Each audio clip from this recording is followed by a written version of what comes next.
Hello, so here we are, middle of the night reading. I can't sleep. Are you up as well? Let's see what messages need to come through. Mouse, spirit, tend to the small things. Usually when something wakes us up at night, it's the little things that come to the surface that maybe are lost in the shuffle of the day, but they are the things that really mean a lot to us, and that can often end up being something that keeps us up at night or keeps our heads spinning all night. Starfish spirit, open to the infinite possibility. Now, I made some notes in my notebook earlier tonight because right now, as I'm filming this, we're just coming out of the Aquarius full moon. And the nodes of the moon have just switched, so the sign of Aquarius is now ruling the north node of the moon, and the sign of Leo is ruling the south node of the moon.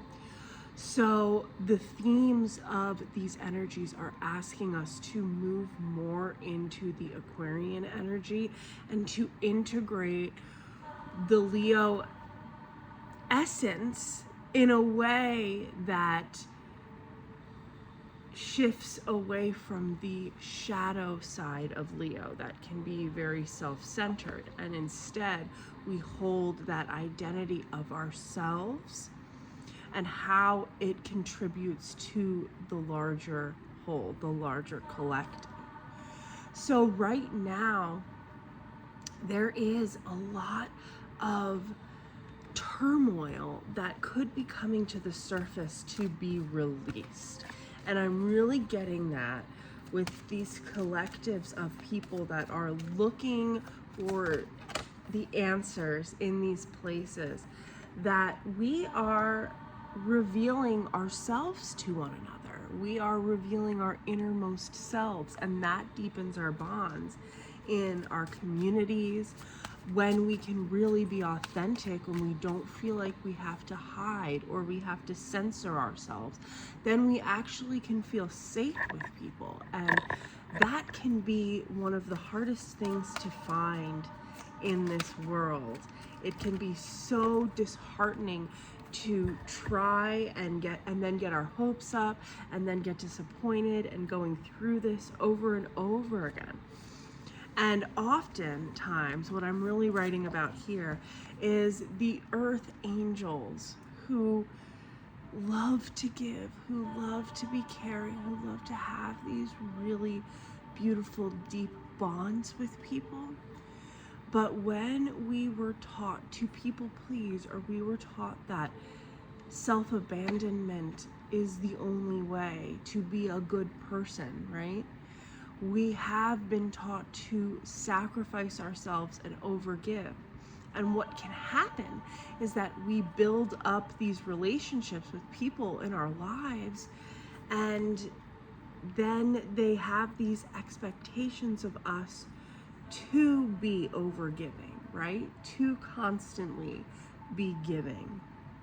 And then when we actually set a boundary because we are growing or something happens and we maybe let them pass a couple boundaries, but then they cross one too far, and we have to set that boundary and we have to hold that ground, and people can almost act like you're betraying them and you're being a villain when you are protecting yourself, or even just saying no.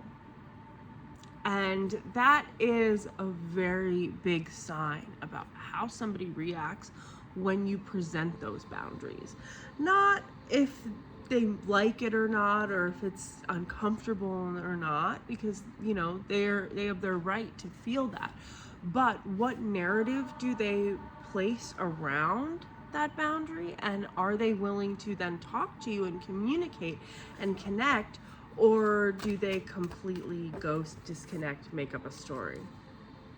Earth. Earth and the owl and the smoky mirror. There has been a lot of lessons in the heart of the sky and the owl. Like, it feels like something is asking for a perspective shift, to zoom out on the lessons that have been given to you, the earth lessons, and see where that mirror is clear and where that mirror is distorted. Because sometimes we have people mirror things that we don't want. We have people mirror maybe energies or patterns that we had been connected to in our past and we no longer want to embody.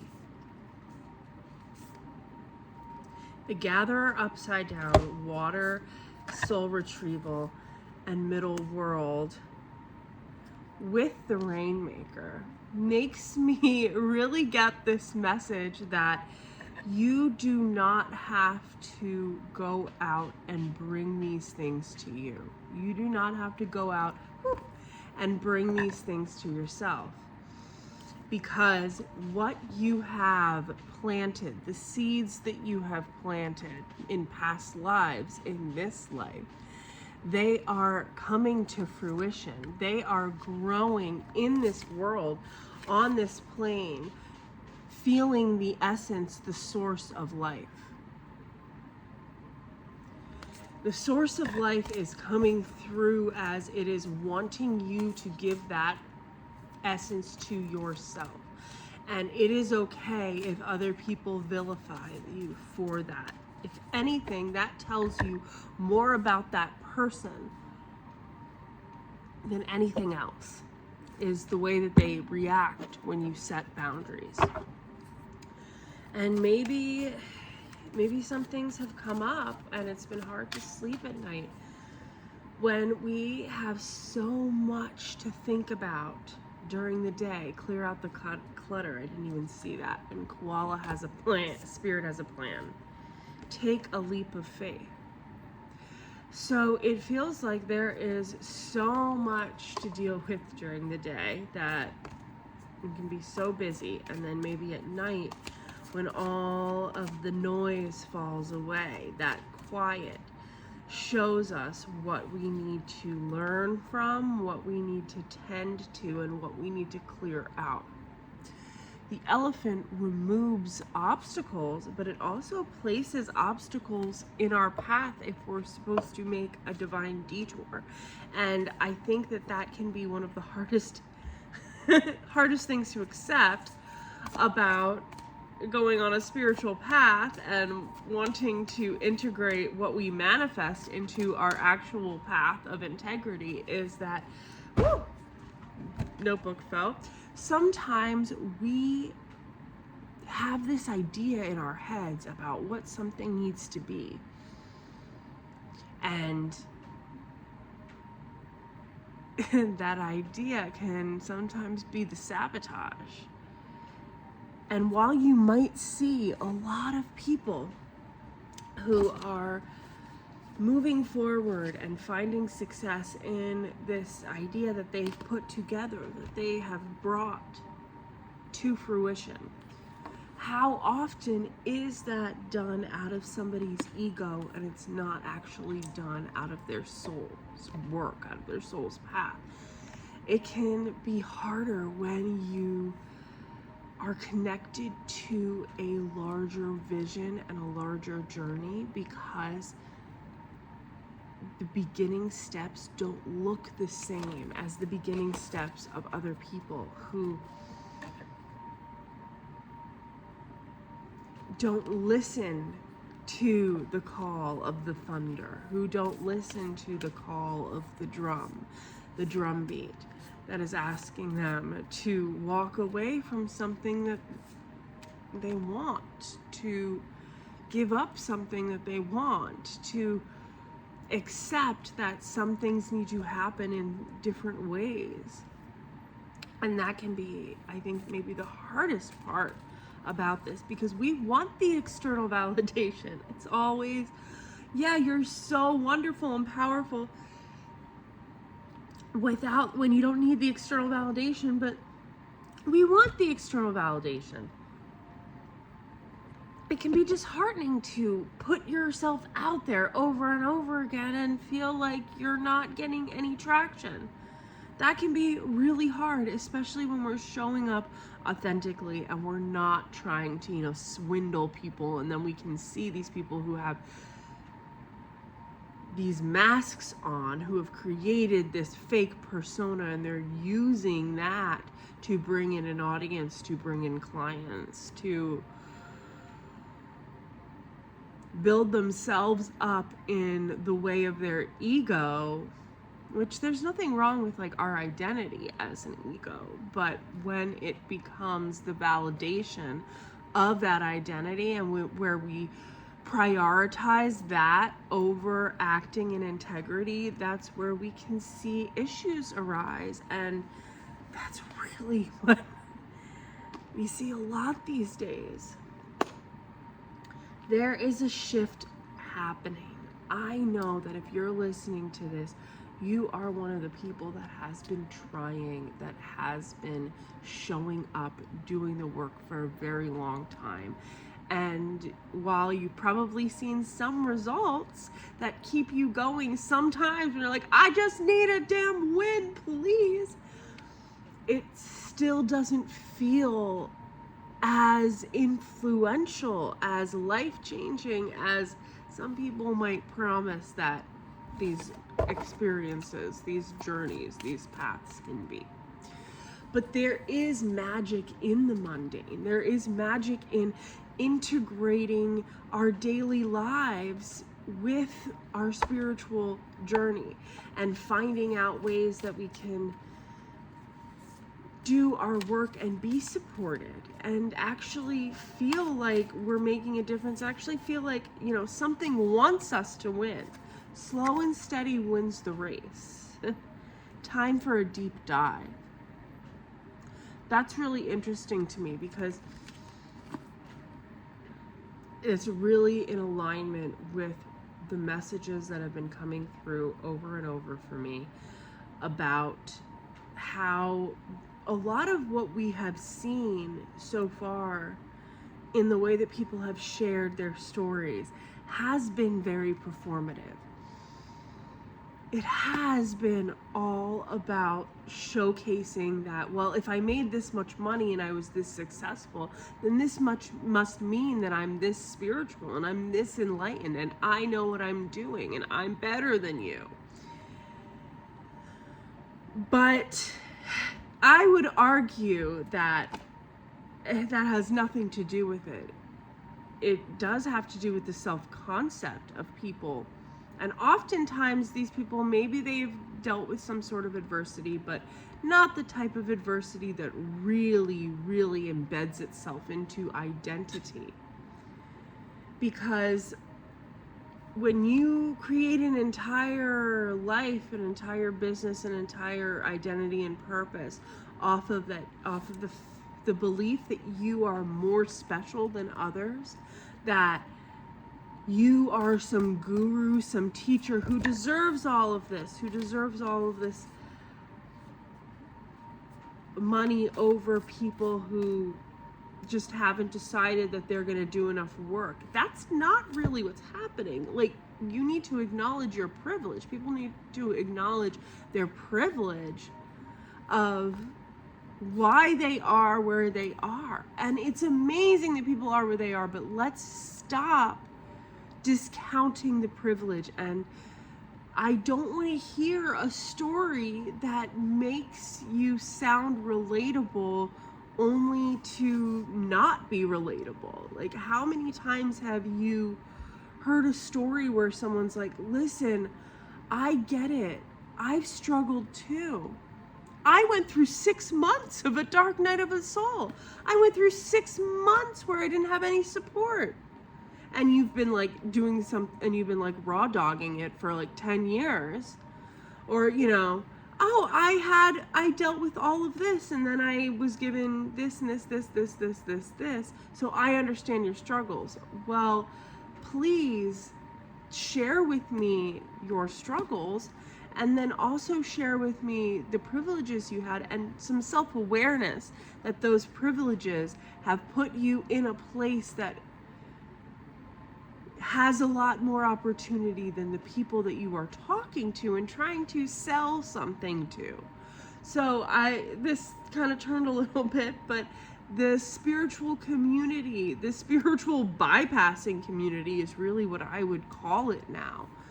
There's a reason why people give you the ick. If they give you the ick, like, listen to that. I think that so many people who are self-aware, who are really empathic, who have been taught to always question themselves, to discount their intuition, when we feel like an ick from somebody that other people like and that other people are like, oh yeah, that's great, we can often then turn that in on ourselves and go, why am I doing that? And that is great to do for people who avoid their shadow work at all costs. That's what is needed, really.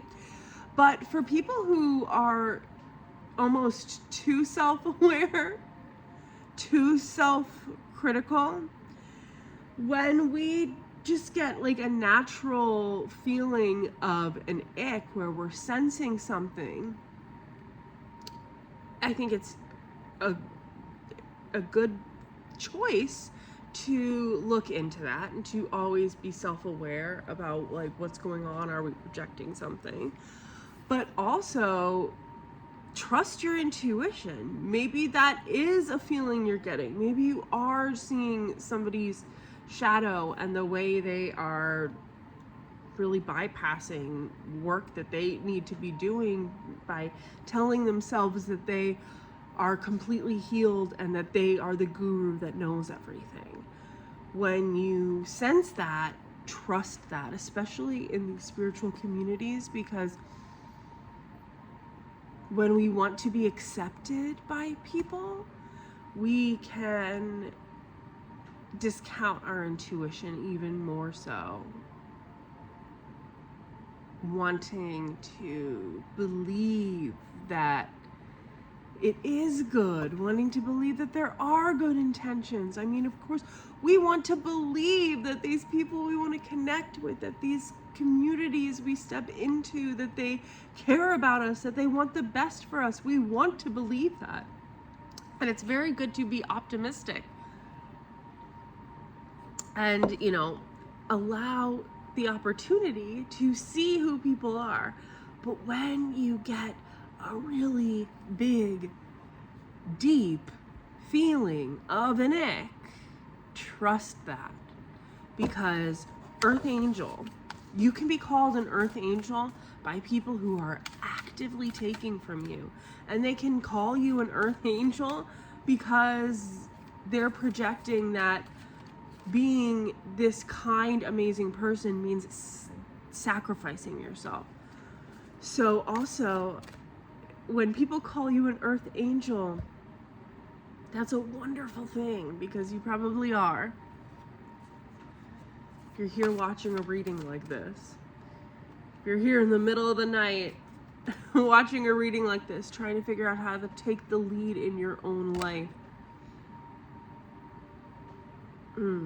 maybe not feeling at home in the spaces that you've been in. So sometimes when we don't feel at home in the spaces we're in, we get called to create our own spaces, to be the leader of our own environments, to stand there at the podium ourselves. And if you have been stepping into communities or friendships, connections, groups of people, and these environments only are nice and caring to you when you sacrifice yourself and not when you ask for reciprocity or show up in your power, that is a really good sign. It is better to be vilified than to be called an Earth Angel and have your energy be siphoned. That is the message for tonight. I'm up doing this message because I had a leak in my ceiling by my bed, and I have an autoimmune condition, and I woke up, I couldn't breathe, and I realized there was some black mold, and I tried to get it out, and we're trying to air this out, and this night has just asked that I clear something out, that what is it, a deep dive? Taking a deep dive on what it is that we really want.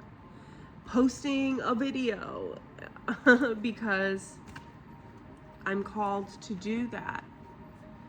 And trusting the action even when it doesn't make sense. That's honestly what's going on in the astrology. That's what's happening now. I'm just finding that there's guidance to do something different, to look at the jaguar, to look in the darkness and see what it is that's trying to get our attention. Sometimes in the middle of the night, something is trying to get our attention. And I just have to say, as someone who has been through my fair share of trauma, developmental CPTSD, I think that the whole next wave of light workers is the wave of light workers that have been awakened but have had to deal with so much shadow, with so much trauma, because they are here to really integrate the truth of spirituality, not just the glamour that showcases what you can be in your privilege and categorizes people who are successful as better than others. No matter where you are right now, that has no standing. 2222, that has no standing whatsoever of how spiritual you are, how protected, how divinely ordained and blessed you are. That has nothing to do with your privilege or with your success, with your outer success right now. And that is a belief that deeply needs to be integrated and ingrained within us during this time, where it is not about the praise that we get, but it is about the purpose we find in the action. And from that, the right kind of validation, the right type of connections can find us. But it does take a willingness to not be seen. It does take a willingness to just make a post and see if anybody even connects to it.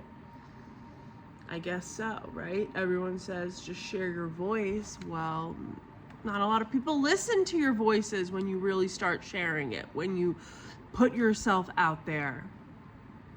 Some people blow up like that, but some people try over and over and over again, and it doesn't mean that there's anything greater or less than, depending on that result. What matters is, in that purpose, do you feel like there's an empowerment within?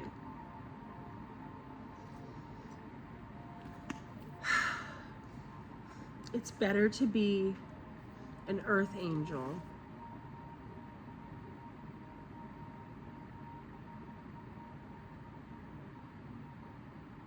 it's better to be, sorry, I just blinked out a minute. It is better to be vilified and ostracized, alienated, ghosted by the people who were calling you an amazing blessing, an earth angel, than it is for them to keep calling you that only because you're sacrificing yourself. And that goes for charging your worth with the work you do, because if you are a healer, if you have some sort of work that you do where you help people, the patriarchy has wanted us to not be rightly compensated for that work, but we need to be compensated for that work in order to even just live our lives, to create our lives, to have some sort of quality of life where we don't burn ourselves out. And helping people and following your dream and following your purpose and utilizing these tools that are traditionally feminine energies, not gender, but feminine energies, this world has said that we shouldn't be compensated for that. And that is not true. When you give, you are supposed to be compensated, whether it is in monetary value or just energetic with the friends and family that you have. We are not supposed to be an endless source, a well that keeps giving. Eventually, we will dry ourselves out. We will dry out the well, we will burn ourselves out. And in order to actually really do the work that you're being called to do to help the people that need you, you need to be able to give to yourself. You need to be able to conserve that energy. And that's me reminding you to do that tonight. And maybe you're watching this in the middle of the night, like when I'm posting this. Maybe you can feel this midnight energy. It's like 2, 3 in the morning anyway now. But this witching hour energy is when the truth comes out. So I hope that this truth has found you. And I thank you for being here. And I'll see you in a next one. Let me know in the comment section if there's anything you want to hear about next. I would love to integrate that to the next reading. I'm Dayura, Dayura Dare, the Divergent Witch. Thanks for being here. I'll see you in the next one. Follow for more if you like, spirituality, esoteric, healing, astrology, whatever. We're training our subconscious over here and trying our best to live a life we can enjoy. Anyway, that's me. ADHD is strong tonight in this one. All right, see ya.